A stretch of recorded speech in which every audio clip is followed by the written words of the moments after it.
Hello दोस्तों, आप सभी का स्वागत है मेरे इस यूट्यूब चैनल पर। पूरी दुनिया में पक्षियों की 10,000 से ज़्यादा प्रजातियां पाई जाती हैं। सभी के वहीं 2 पंजे, 2 पंख और एक गर्दन होती है।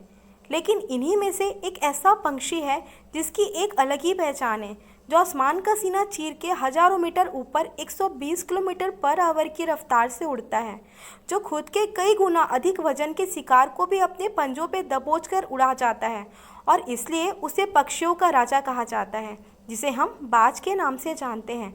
और एक बाज इतना ऊंचा मुकाम हासिल करता है कि वह अपनी ट्रेनिंग और अपनी पुनर्जन्म की वजह से।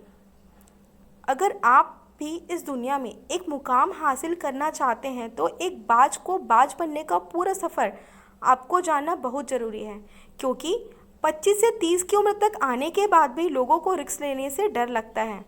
लेकिन एक बाज के जीवन की शुरुआत ही रिस्क से होती है। जिस उम्र में बाकी पक्षियों के बच्चे सिर्फ चींची करना सीखते हैं, उस उम्र में एक मादा बाज अपने बच्चों को पंजों में दबोचकर हजारों मीटर आसमान की ऊंचाइयों में उड़ जाती है। उसे ये बताने के लिए कि तेरा जन्म आसमान में सीना चीर के सबसे ऊपर उड़ने के लिए हुआ है, तेरा जन्म पक्षियों का बादशाह बनने के लिए हुआ है। जमीन से हजारों मीटर ऊपर ले जाकर मादा बाज अपने पंजों से ऊंचे छोड़ देती है। यहीं से शुरू होती है उसकी हाई रिस्क ट्रेनिंग। वो चूजा जमीन की तरफ तेजी से गिरने लगता है, थोड़ा नीचे आता है तो उसके पंख खुलने लगते हैं। नीचे आते आते वो अपने पंख फड़फड़ाने लगता है, लेकिन वो अभी तक उड़ना नहीं सीखा है। वो ज़मीन से कुछ ही ऊपर होता है, ऐसा लगता है कि कुछ ही सेकंड में उसका जीवन समाप्त हो जाएगा। लेकिन अचानक एक पंजा उसे अपने गिरफ्त में लेता है और वापस आसमान में उड़ जाता है। वो पंजा होता है उसकी माँ का, जो उसके पीछे उड़ रही है। उसकी ये ट्रेनिंग तब तक चलती रहती है जब तक वो उड़ना नहीं सीख जाता है।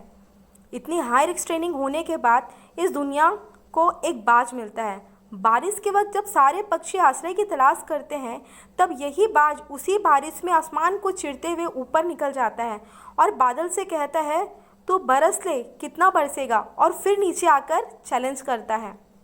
एक बाज की उम्र लगभग 70 साल होती है। जब वह 40 साल का होता है, तब एक परेशानी उसकी ज़िंदगी में मौत बनकर आती है, जो आपकी परेशानियों की तुलना में बहुत बड़ी होती है, क्योंकि 40 साल की उम्र में बाज की चोंच इतनी मुड़ जाती है कि उसे शिकार निगलने में बहुत परेशानी होती है। उसके पंख भारी हो जाते हैं, छाती से चिपकने लगते हैं, जिससे उड़ना बहुत मुश्किल हो जाता है। उसके पंजे लंबे और लचीले हो जाते हैं, जिससे वो शिकार को सही से नहीं पकड़ पाता। अब उस बाज के पास सिर्फ 3 रास्ते होते हैं। पहला, वो अपने शरीर को त्याग सकता है। दूसरा, गिद्ध की तरह छोड़े हुए भोजन पर निर्भर हो जाए। तीसरा, सबसे कठिन और पीड़ादायक रास्ता, अपने आप को पुनः स्थापित कर फिर से आसमान को सीना चीरकर उड़ने का। और वो इसी तीसरे रास्ते को चुनता है और अपने पास के सबसे ऊंची चोटी पे पहुंच जाता है। वहाँ पर अपना घोंसला बनाता है और फिर शुरू होता है परेशानियों को जड़ से उखाड़कर आसमान में उड़ने का सफ़र। वह अपनी चोंच को एक चट्टान पर मार मार कर तोड़ देता है, लहूलुहान हो जाता है और इंतज़ार करता है नई चोंच आने का। उसके बाद अपनी नई चोंच से अपने पंजे को काट देता है, फिर इंतज़ार करता है नए पंजों के उग आने का। उसके बाद वह अपने एक एक पंख को अपने शरीर से अलग करता है और फिर इंतज़ार करता है नए पंख उग आने का।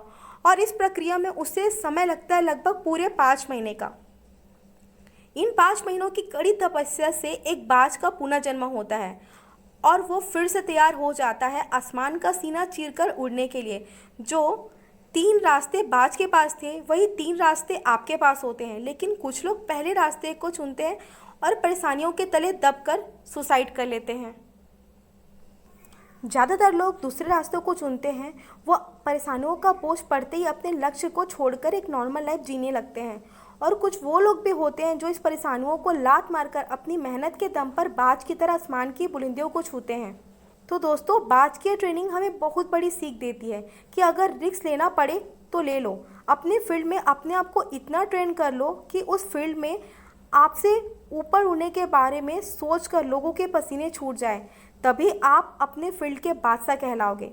तो दोस्तों, आप सभी को ये वीडियो कैसी लगी हमें कमेंट करके ज़रूर बताएं और इस तरह की वीडियो पाने के लिए हमारे चैनल को लाइक एंड सब्सक्राइब करें।